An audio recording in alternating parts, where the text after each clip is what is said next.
I really don't necessarily have a design philosophy per se, but what I call it is the greater good theory.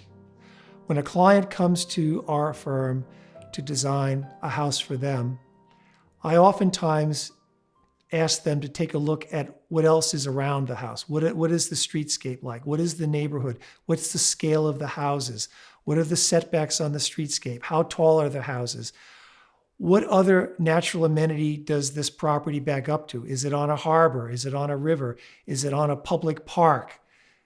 What are these elements that people enjoy or have enjoyed for a number of years? And now you say, for example, you're building on an empty lot that's been open land and people have walked by for many years and seen a garden or a view to the harbor or the river. And now you're about to build this house that could conceptually block every aspect of that view corridor, if you will.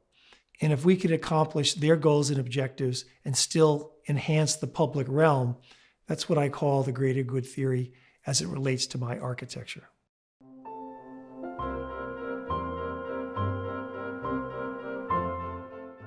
It really works best when you have a client that understands that he or she is moving into a community that is of a certain scale, and there's a sense of place, and that the spaces between the buildings also have a public realm opportunity, even though it may be on private property.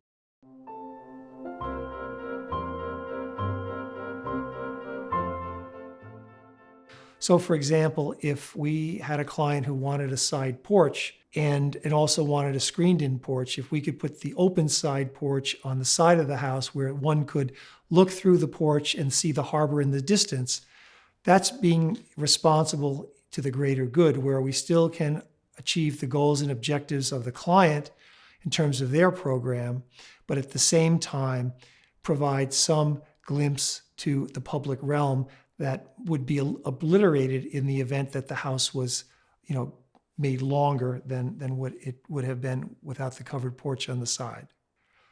I think views to natural amenities, be it harbor or river or stream, hidden gardens that the public may get a glimpse of. Also, what you do with your front yard. I mean, there are layers of privacy. From the streetscape, it's the most public, and then there's semi-public, say perhaps behind the fence, and what are the plant materials or gardens that you create so that the public can enjoy those kinds of things. We did a house not that long ago that has a whole front yard filled with hydrangeas, and it's known as the hydrangea house, and everyone photographs it. And the client loves the hydrangeas, but so does everyone who walks by the house, as another good example, rather than putting the hydrangea garden at the backyard where maybe no one else would appreciate it except the homeowner.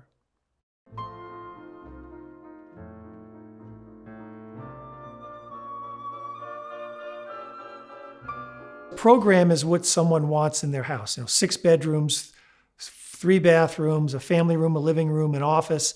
That's the program. So clients come to me and they give me a list of their wish list of what they want to have in their house as a guideline to start the conversation.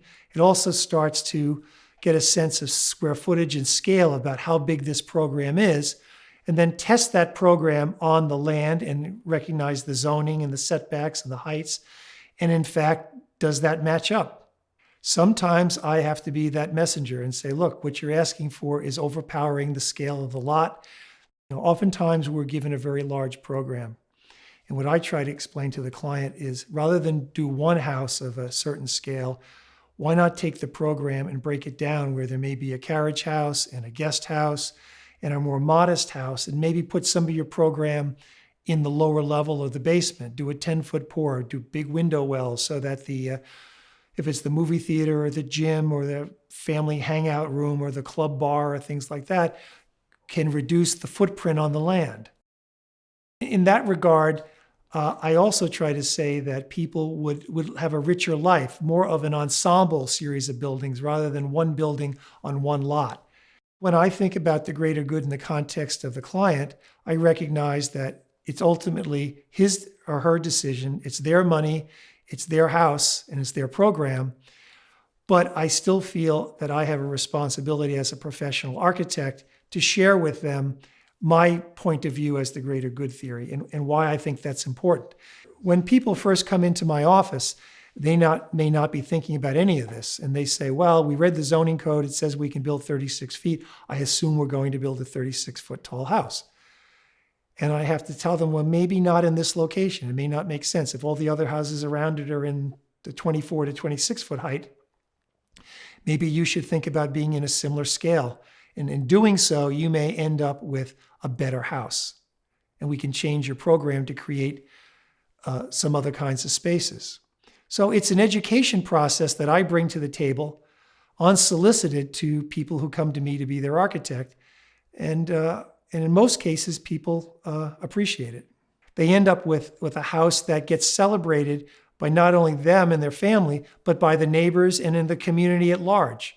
If you can create a house that is timeless in its appeal, properly scaled, and properly detailed and landscaped, that looks as though that house could have been there for a long period of time, but lives the way people want to live today, that's when you have a successful project.